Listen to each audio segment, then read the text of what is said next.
So, ayun guys.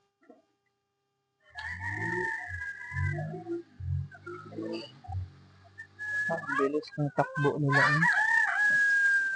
Nagdadamag ka na, oy?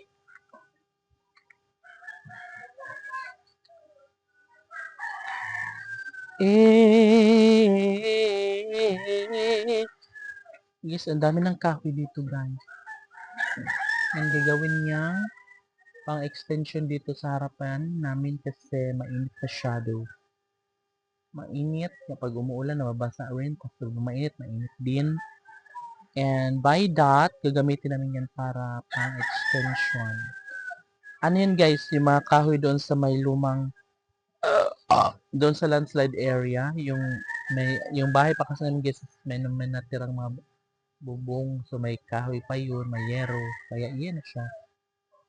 No? For almost 4 years guys, ngayon lang siya nakuha din. And kasi ngayon lang din nagkaplano na pwede magdugtong dito sa amin. Kaya go na. Guys, ang dami niyan eh. Yung landslide area guys, doon sa may magano. Mga isang baryo lang, pero malaki kasi yung barangay. So, no, dito, tinitira namin. Is another barangay. And next barangay is yung amin, yung landslide area. Doon siya kinukuha.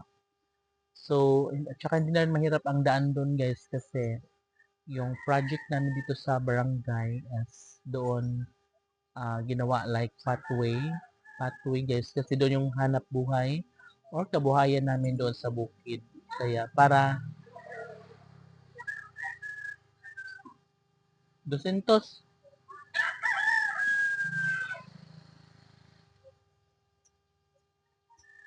kauban na to sa kuan.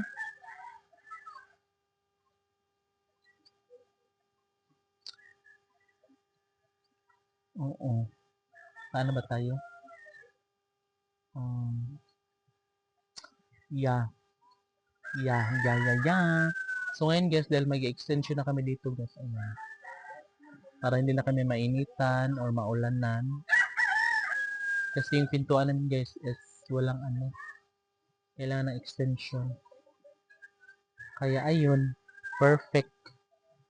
Perfect na at meron na, matitibay pa naman yung mga kahoy guys kasi mga yan, mga pinakalumang kahoy pa yan. Mga kahoy ng mga sinaunang tao. Ganun siya katibay.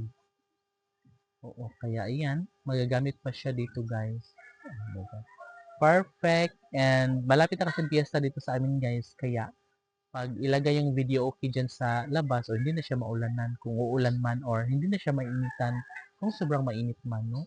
So, yung piyesta sa amin guys is April 26 to 7 and yeah, perfect na siya.